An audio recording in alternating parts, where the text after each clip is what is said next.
basically all I have. Good luck this week. Stay safe. Already had a talk with the guys. I told them to plan on being here all weekend, so they're ready to go. Gave him the pep talk? Yes. Gave him a pep talk?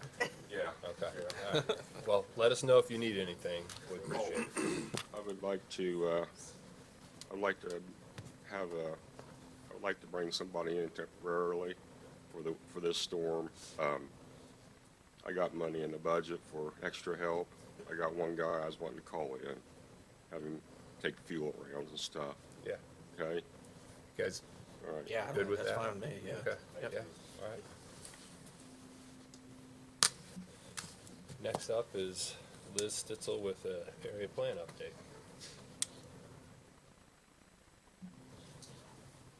Good morning, Liz. Good morning. Morning. I don't have a whole lot this morning, so I'll be pretty quick. Obviously, snow equals no mowing. So, two items. One, just a matter of awareness. The Fickle property out in Hillisburg. Had to think about that for a moment.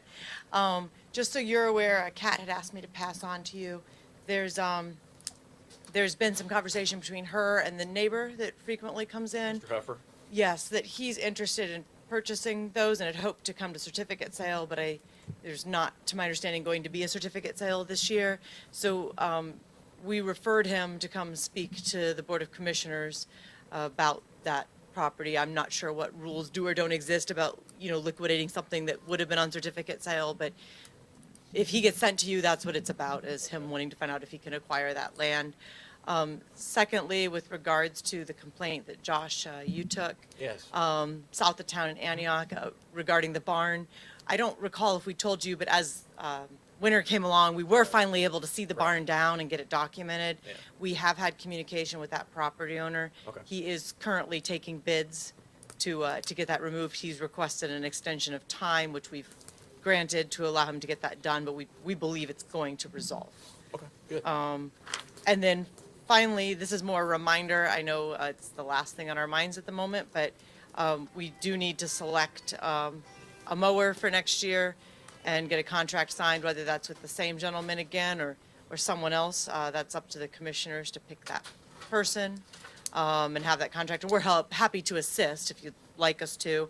But sometimes we start seeing grass as early as end of March, so we probably should be starting to think about it. Yeah, we will. Okay. I believe that's everything I have, unless any of you three have something for me. We'll discuss the mowing and we'll Yeah. let you know. I don't think it's an emergency. I'm just trying to get ahead of it. Yep. So, all right, thank you so much. Thanks, Liz. Ray. Good morning. Good morning. How are you? Good. I only have one thing on the agenda today. Aren't you lucky? And that is just, you should have that with you, a microvote Yep. contract. We do this every year. I think you'll be glad to know, I haven't looked at it in a few days. They've changed it. The cost went up just a little bit, but I've already discussed that with the council. I think we went from a 1 year to a 4 year. Okay. So The cost is fixed at that for the 4 years. cost is Okay. fixed, yep. Awesome. So make- if I could get your signature on Yeah, that, make that'd a be motion to great. approve the microvote agreement. Second. Motion carries 3-0. Perfect. Thank you. Yep. Maybe I'll have to see me for this for 4 years. It's bad. Okay. Next up is the Paul Philippi quarterly report, which I believe we just need we act as the pass-through the county does, correct, Josh? And Yep. so we just, each quarter, we have to fill this grant application and sign off on it. So I'll entertain a motion to sign this. So moved. Oh, Second. sorry.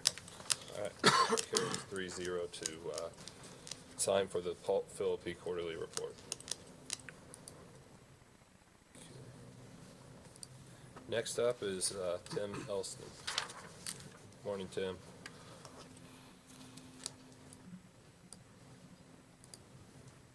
Hi, Tim. Morning. Morning. This year, unfortunately, we had to renew our cybersecurity policy with the insurance company, and going along with that is requiring us to add multi-factor to most of our outside connections, at the minimum. Right now, it's still kind of up in the air of what do we have to cover compared to what can we get by with not covering. But basically, to do the policy with the insurance company, we have to do this as well. So it's kind of like building a policy to have a policy. Right now, with looking at just the fact that we had around 500 email accounts, and that being one of the things that we would most likely have to cover, we were looking at a fairly large amount of money. What was, I think, $36,000 for the year, just to do the multi-factor. Hopefully we can get that price down. I've been working with the auditor's office to try to clear up any email accounts of obviously past employees that are no longer here. We'll say we're down in the 400 mark now, so we've knocked about 100 accounts out of that, which is going to help us save some money. Talked to Jordan yesterday. Looks like we're going with a different policy than what we initially had last year. With that, could change our scope of what we have to cover in the multi-factor as well. You guys have any questions? Tim and I have been working on it. It's not exclusive to Clinton County in terms of the cyber. There's obviously been an increase on attacks for public entities and as well as governmental entities, and so we had a contract of a few years with the provider, and now they've just increased that policy. It's, as Tim kind of mentioned, to carry the policy, we have to get the additional rider, otherwise the policy is irrelevant. So I think from a security standpoint, this is going to be our best option, and although it's going to increase from 4,000 to potentially over 40,000 in cybersecurity, working with McGowan on our insurance, we were anticipating close to an 8 to 10% increase in our insurance premiums. We were closer to 6, so hopefully we should be able to absorb this, and at the end of the day, we don't have a lot of different options. It's either do this or Basically, allow any more yourself to be open for it. cyber insurance, you got to have the multi-factor. So, Do you need a motion to approve the policy, or just? well, we're Really still don't- working Basically, this is through getting the informational. We're policy. Yeah, it's trying to more- figure out exactly what we've got to Okay. cover. They haven't got the scope of exactly what we need yet to Tim to figure out what our cost for the additional is going to be. So I wanted him to kind of walk you guys through it so you had an understanding where we were going with it. So, cool. Thanks, Tim. You're welcome. Okay. Next up is Sheriff Kelly. Morning, Sheriff. Do you want to go through the GD stuff first and then do the presentation for Gunny, or how do you? Oh, the position. Yeah, yeah, testing, yeah. actually, yeah. Then Major Kelly will come up too, on the position for a proctor for the tests. So I appreciate your time. Basically, Brett could better explain this for me. We were just asking for a 03 service line to pay our volunteer proctor $50 per test administered. It's not a payroll thing. We never intend for it to roll into any salary line from payroll or out of county general. It's just to utilize our DOC grant for an 03 service line to pay our proctor for their time. And that's through the grant, correct? Yes, Understand. DOC Okay. grant. Yep. Okay, yeah, I'm Motion to approve. Second. Thank you. Thank you. 3-0 on that. So, And a little clarification on it, Kevin Albert is that proctor, he's our lead chaplain, and his wife does the teaching, so it makes it a lot easier, and it doesn't put us on a time delay, and I don't wanna get his tail and get bit by that last tooth. So it doesn't give us that time delay waiting on the Lafayette organization to send us one. okay. They charge us more. 95? We pay mileage and everything else. Yeah, this is a super huge cost savings towards that grant money. So thank you. Okay. So I guess we'll next go to compensation agreement. You had reached out to us about getting that. I just saw the emails, and I apologize, I didn't catch the emails from the 28th and I saw the 28th, but I didn't catch the 29th on the replies.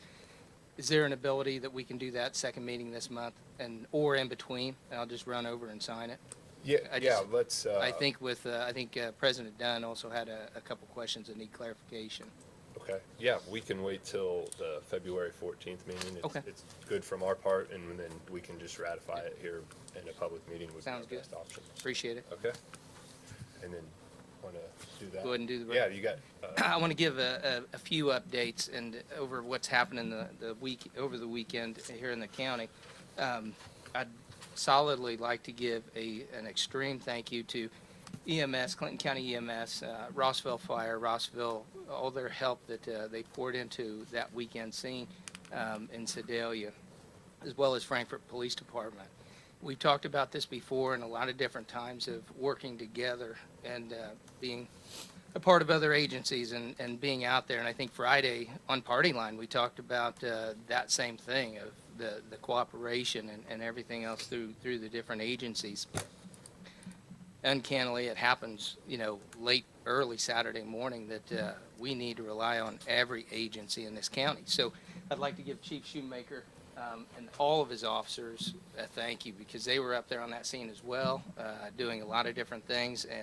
And then the administrative part of carrying the weight for Carroll County, the sheriff in Carroll County, and also their chief deputy, their major, giving them the opportunity to concentrate on their people and not concentrate on having to call the state FOP, the Indiana Sheriff Association, and getting organization for, funeral, the overwatch and the transferring of the officers, things like that.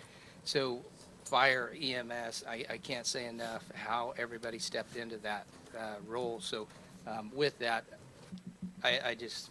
we have a strong county. We have, I think, one of the strongest counties when it comes to our systems, and that's fire, EMS, and everything above. So as a county, we are getting it done, and I do appreciate every part of the services that are in the people out there.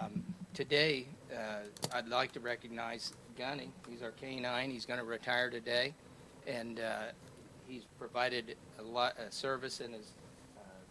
And I didn't look at the paperwork, but it seems it's been the 3 years and fantastic work. But medically, he does have to retire so that he is not injured and other things. And I'll let Sergeant Mitchell, as the handler, I'll let him say a few words, and then we have some things that we'd like to present. And he still scares me, but he's going to make a fantastic addition to Sergeant Mitchell's home. He's agreed to, care for him until Gunny's time is done here. So with that, I'd like Sergeant Mitchell to step up and talk about Gunny just a little bit. thank you. Thank you, Sheriff. Morning. Morning. Morning. So we got K-9 Gunny, Sheriff Ward, replaced K-9 Rizzo in 2018 with K-9 Gunny. Matter of fact, I came in here, retired Rizzo, and then headed up north and picked up Gunny. Some of you were here for that one and remember that. Yep. Unfortunately, with Gunny, over the past 3.5, 4 years, we've figured out that there's something going on in his mouth. He's broken approximately 6 teeth now. Oh, wow. And had to have them surgically removed. And the vet is not real sure on whether it is in his jawbone or whether it's just the teeth. But either way, if we continue him working, he runs the risk of fracturing his jaw, losing more teeth, and it could seriously injure him to the point to where he may have to ultimately be put down. The recommendation from the vet was we had 2 options, medically retire him or take him to a board-certified canine dentist. There's only one board-certified canine dentist in the state of Indiana. The other closest ones would be Lexington, Kentucky, Chicago, Columbus, Ohio, so we would have to go far. We called the one in Indiana, which is in Indianapolis on 86th Street, or 96th Street, and just to see our dog was going to cost us $2,000. The cost of, now that I'm a canine trainer, the cost of a new dog is only $6,000. So that's where I took that information to the sheriff, sat down and said, we could spend $2,000 to have him tell us that the dog has to retire, to have him tell us we need to spend another 5 or 8 to fix him, or to have, we don't know where we're going to be, but we know we're going to be out $2,000 just to have the guy look at the dog. Where we could spend $6,000, I could retire him, and I could replace him, and I could train him myself. So ultimately, it was kind of a no-brainer decision financially to to do this and retire him. I mean, he's only 5 years old, so it's not optimal. I would have liked to have worked him another 5 or 6 years, but he's a pretty good dog. I mean, he's got plenty of apprehensions under his belt, and all those big canine or drug busts on the interstate last year that you guys saw on Facebook, that was him. So he's done his job for sure. Is there any questions that you guys have? No. Thank you. Yeah, Thank you for your service. Yeah. Thank you, Gunny. Hopefully next week I'll be picking up another dog and starting the training with him and get him on the road in the next month or two. Good. To replace him. We appreciate his service. With the canines, you know, we have probably one of the strongest canine programs, and I would say in the state. We utilize them inside the facility and keep the drugs, narcotics, things out of the facility, all that. But it's one of those things where for the last several years we've had a trainer that just hadn't been certified. So with Sergeant Mitchell and his efforts over the last 16 years, it's been fantastic to be able to do that and be able to provide our own agencies, community correction, and hopefully Frankfurt PD when they need a canine train. So we're able to provide that here, and we save money without having to send people there. So I mean, out to different states and have to get their certification. I'd like to present. I'm going to make Joey carry it, but this is for canine gunning, and it's a plaque that we'll present to him and we'll hang somewhere. And you know, with his service, can't knock the guy. He's worked pretty darn hard in dog years. He's Sure, yeah. retired. Should retire. So, and also we presented this, and we got this made locally by the Moore family, and we'll also present that to Canine Gunning, can hang in his kennel at home. That's awesome. So, if I'll pass this plaque around and let you guys take a look at it, and appreciate you guys getting a hold of us. And Jordan, I appreciate you, making it a point to get him in here and get him recognized. Yeah, thank you. You're welcome. No, I'm glad he's going to a good home and obviously retiring a little early, but his health's #1 priority. So thank you for. He's already adjusting well. Is he? Yeah, he's a big house cat. He's adjusting to the retired life well. And Canine Rizzo's still alive and still living with us. So Oh. I'll have 2 retired canines and an active canine at my house. So it's going to be quite the experience. That's pretty cool. You gonna put that in the sheriff's office? Would it be all right? Can we get a picture with him, Joe? Yeah. You guys, if that'd be all right. Yeah, I have that. So I guess we're good on this. What do you guys hold this? Get up here, Josh.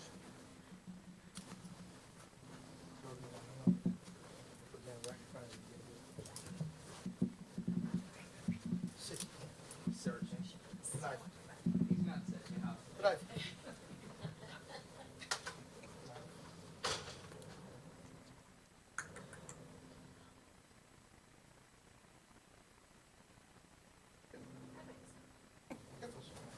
All right. Commissioners, thank you. Appreciate it. Thank you.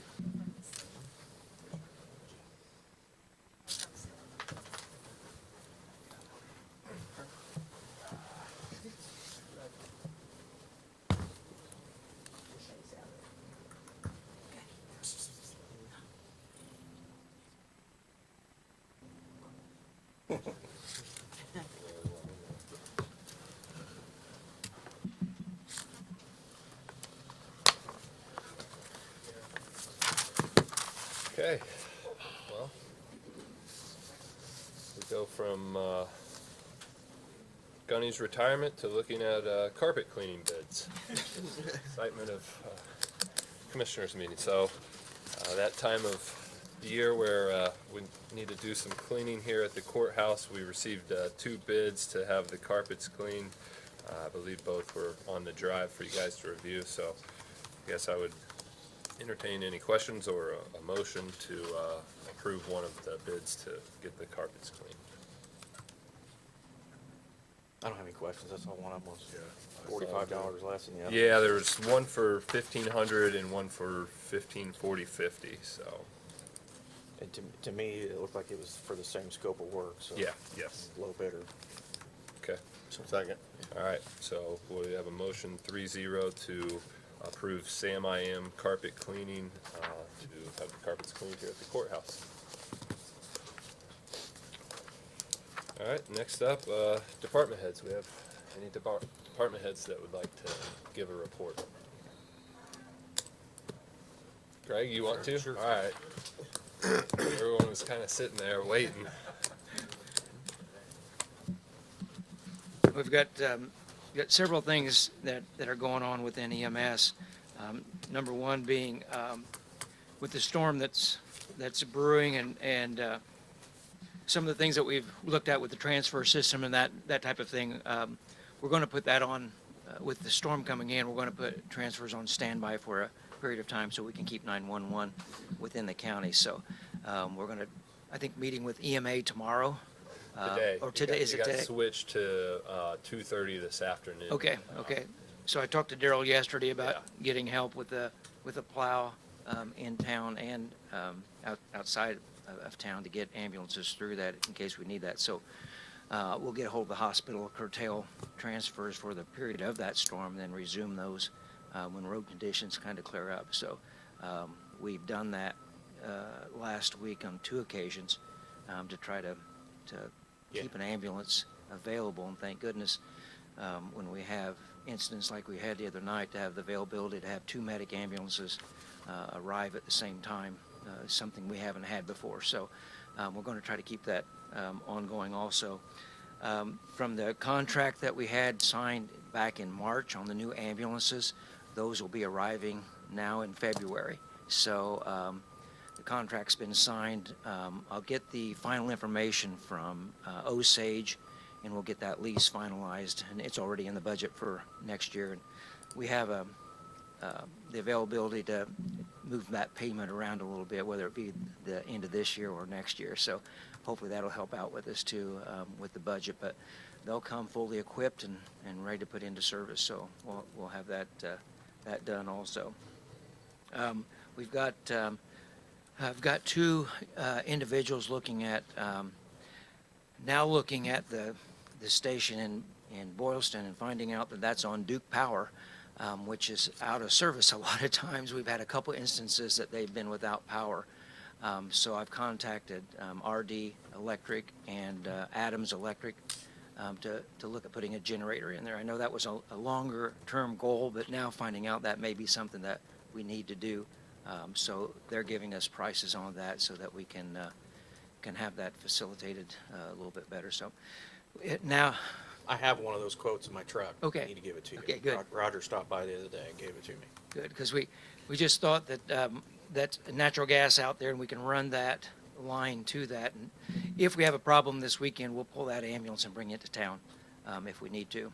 And then we'll have BLS in that area. But we found out in 2 different instances already that, and then talking to Roger Douglas out there, he said, well, that's not unusual for Duke to be out in that area from time to time. So we'll see if we can't get that fixed too, get that up and running. So with the storm there again coming in, EMS has offered Frankfort Police Department our training room if they happen. I know their generator is not a real good generator, so if they happen to lose power, we have a facility, the classroom, they can come and use that as a substation for paperwork or whatever they need. It has restroom facilities there they can use, so they can kind of hang out there if they have that available. So to them, and I talked to Chief Shoemaker this morning, and he thought I was kidding at first, but which I probably was.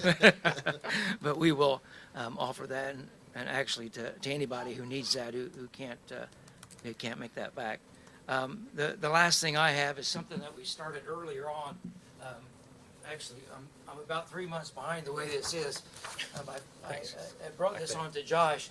I think with the council and with the commissioners that we talked about getting to a point in time that we need to advance EMS a little bit further. So now we're looking at a medic to be in the position of the director, to where we can externally, we've got obviously everything where we need that to be, stations and equipment, that type of thing. Now we need to go internally, and how do we retain personnel? How do we go out and recruit personnel? and then how do we train, within our own facilities? So, we put this together and talked about it. When I took this position, it was going to be a year, and here we are 4 years down the road, and it's like we keep putting this back, and I see how easy that is to do, that we could do that. But, as of next month, with March the 1st, I'd like to go ahead and resign on great terms. I mean, this is just moving forward for EMS. It's not any issues that we've had. It's taking this to a level, put a medic in this position to where they can, actually take the keys and run further with this. I'm also finding out, as a member of the Board of Works, with annexation, that's taking a lot of time and will continue to take a lot of time too. So that's what's really, I think, is best, for EMS, is that we get someone in there.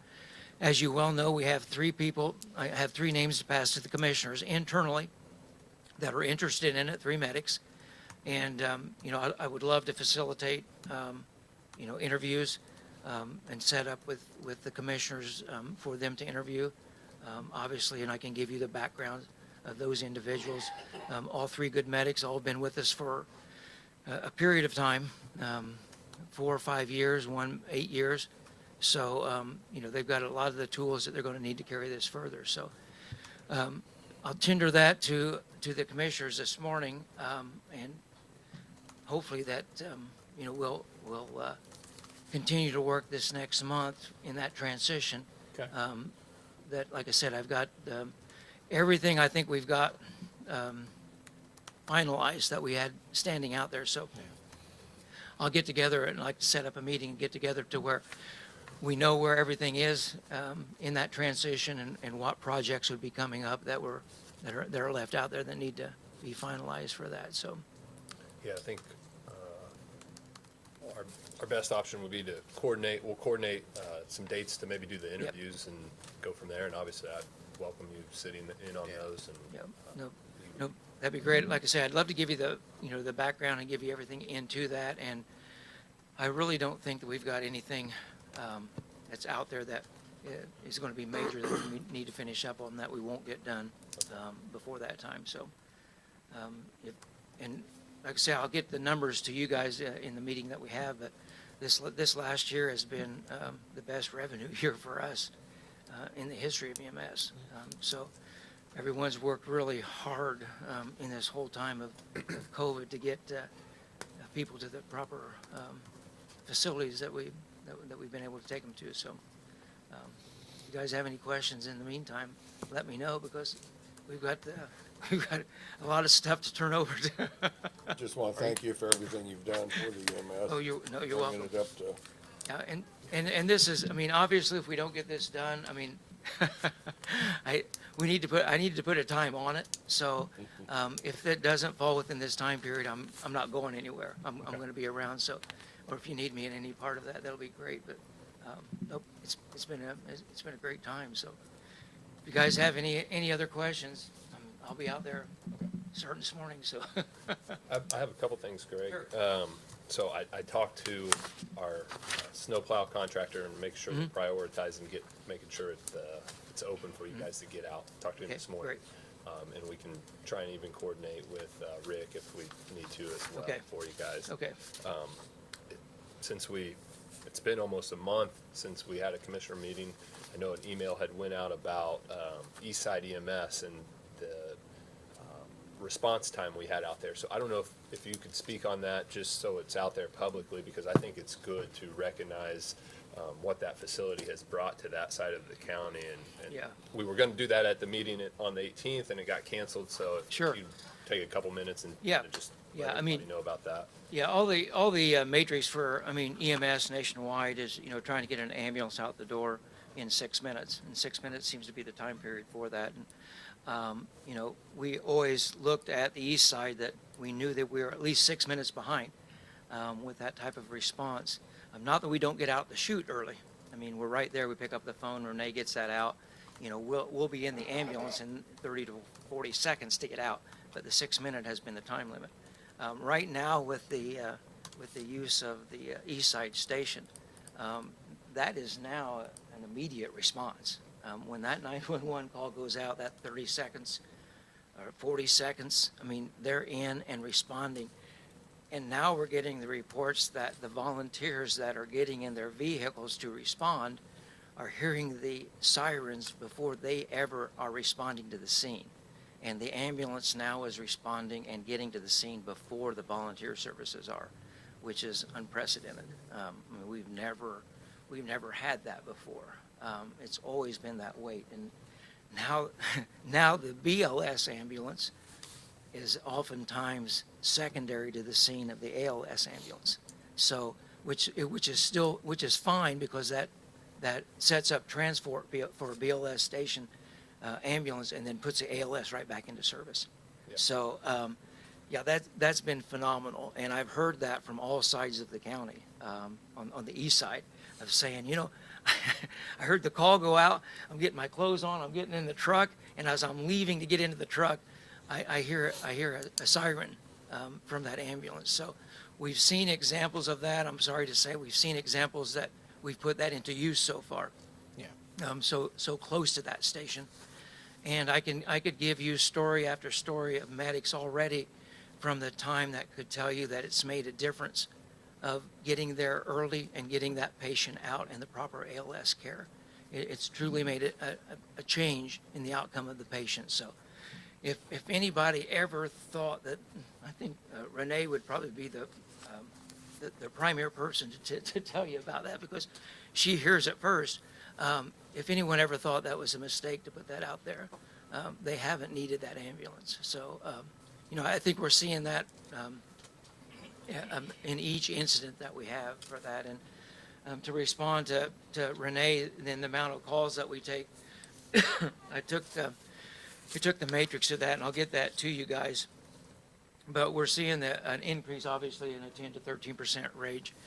But now with COVID, I mean, everyone is assuming that COVID is moved on. And every single day we're responding to calls that are COVID positive patients, which means for us, the medics get out, they full PPE. That means before they go in, their full gown, their mask, their face shield, their hat, their boots, their gloves, everything goes on before they go in. And thank goodness that I don't know of a single solitary COVID incident that we've had that someone has contracted COVID from a patient. It's been coming in through secondary, family members or that type of thing. So, hats off to EMS and for the commissioners and the council to okay the PPE that we've had from the beginning of this onset, to now. And we're going to be using it, obviously, for months to come. With now the third variant that's out there that, they're doing research on, this is just going to be a way of life for us. So, I think we've got plenty left in there. So any questions that you guys, have for me or anything that you need from me, I'm going to be out there each day that I'm off. So I'll get back with you and get some dates set up Okay. that we can get that established and ready to go then. Perfect. Thank you, Greg. Yep, thanks. Yeah, thanks. Great. Any other department heads? Rodney? Morning, gentlemen. Morning, Rodney. At least come and make myself available, but also to assure you, first of all, I'm sorry Rick's out at the moment, but I did want to thank Rick and his folks. We, I think one of the last council or commissioner meetings I was recently at, Renee and I and some others had a discussion on with the high demand in testing site. Our line was starting to extend out into the South Jackson Street area there. Folks weren't complying with us to do a double line. So what we did was work shortly thereafter with my staff and Rick's and some EMA folks to reroute that with the high demand and put that down through the southern part of the fairgrounds and then back around and then exit out that way. So it was a big task, but it was helpful to have them cooperate with us. They made some signage that's much more durable than the signage we have been using for almost a year and a half now. So we are looking at weather As far as our operations, we're hoping that we'll get through the current vaccine clinic tomorrow, but I have my testing staff on standby. One of the things we need to concern ourselves with is if there's a declaration issued, obviously we're not going to want folks coming out, so we're going to try to get that word out to folks as early as possible. Again, Rick, I just wanted to thank your folks for helping us with changing over the flow out there at the testing site. I know that was a bit of a work session for some of your guys, but we really appreciate the assistance with it. So we also, from a grant standpoint, I know I have a part-time clerk that works in the immunization clinic, has for, I think, going on 4 years now. By the end of June, it'll be 4 years. That's a competitive grant she works off of. We are not going to pursue that grant any further. I have grant monies that are state grant monies, and I'm going to just pursue trying to work her from grant to regular budgetary. I know it's part-time, but I wanted you gentlemen to be aware of that. I'll as well let the council know that. Okay. But she's been instrumental in making sure that our immunization clinic gets higher rates of follow-up, appointments made, reminders, and I just want to make sure that with us moving out of the hospital, there was an arrangement at one time. We had staff there at the hospital helping that immunization nurse, and that has long since changed, and now this is found to be a needed gap there that we've got her in. So wanted to make you aware that we plan to do that over the next 2 to 3 years, just phase her into regular budgetary. So Okay. grants, we're going to work with Britt. We've got a few we're closing out. We've got a few we just finally billed, and then we're going to try to see what happens with COVID. We're not sure. Their state's talking about additional monies available, but at this point, I'm just trying to consolidate our monies down and make it easier for Britt and my staff to track that money on a regular basis. So. Yep. But otherwise, if there's any questions you have, I appreciate, Jordan, your efforts to look at facilities in the county to try to expand testing. Yeah. Again, we'll just kind of monitor that for you folks. And right now, we're seeing a slight die-off, but not a lot. We're probably seeing 80 a day versus 120. So, Okay. You guys have any questions? No, sir. Thank you, Rodney. thank you, gentlemen. Thanks, Rodney. Any other department heads? Okay. Commissioner reports. You guys have anything? I'm nothing. I got a couple things. Last meeting, we had taken action to move in a different direction with our HR. So we need to discuss, do we want to have interviews again, or do we want to look at, we had the Invigorate who we had interviewed last time. I had also contacted Wagner and Irwin, which is, they work with about 80 counties in the state right now. So I guess it was kind of open for discussion to see how we wanted to move forward in terms of selecting a new HR. I'm okay with moving forward with either one that you mentioned. They both sound good in county. Did either one of them put a proposal together for service? Wagner did. I haven't reached back out to Invigorate, so I could reach back out to him and we could look at it at our next meeting if you want. Same structure. Wagner's the same structure as Rick was, as well as Dennis, in terms of Okay. how their hourly works. So, I'm fine with Wagner and Irwin. okay. Yeah, that is a motion. Yeah, probably. Make a motion. Okay, motion carries 3-0. We'll engage with Wagner, Irwin, and Shalee Associates for our HR going forward. Let's see. Other thing, I wanted to, I guess, mention or give Mark the opportunity. This is his last meeting. I've enjoyed working with you, and we're gonna miss having you on here, but I wanted to at least give you a chance if you wanna say some words. Been a pleasure working with both of you. The department heads, the employees, we got some of the best people in the state. It's been an honor and a pleasure to fulfill this. Feelings mutual. Yeah. Thank you. Yep. I want to stay involved and try to keep active with it. Very good. Well, hopefully our paths will cross again here soon. So Thank you, everybody. thank you, Mark, for your service over the last year. So, Thank you. all right. Nothing else. We will move on to claims. We have claims dated January 21st in the amount of $19,149.84. Claims dated January 28th in the amount of $67,621.40. We have claims dated February 1st in the amount of $248,531.77. We have court claims dated February 1st in the amount of $17,262.14. Another set of claims dated February 1st in the amount of $3,783.28. And finally, a surplus from February 1st in the amount of $20,522.83. Motion to approve the claims as read. Second. Motion carries 3-0 on the claims. Next up, we have payroll dated January 14th in the amount of $444,683.48. Motion to approve the payroll. Second. Motion carries 3-0.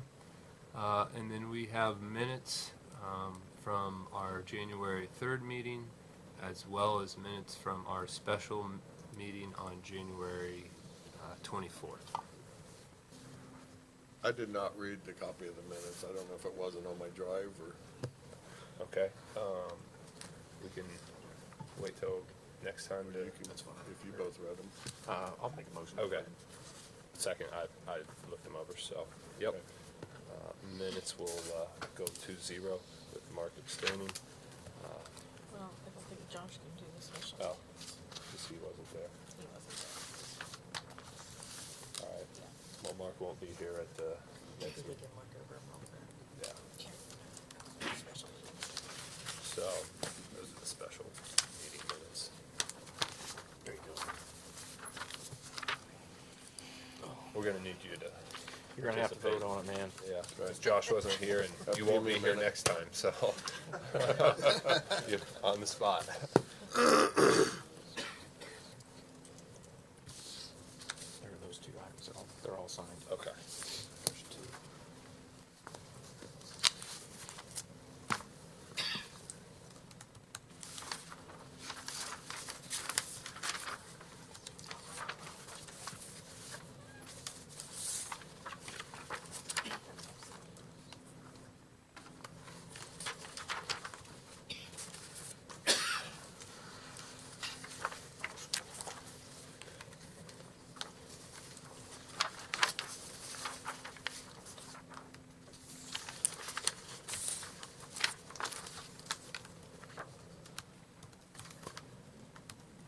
See anything, Mark? No, motion to approve the special meeting minutes. Okay, I'll second. So, motion carries 2-0.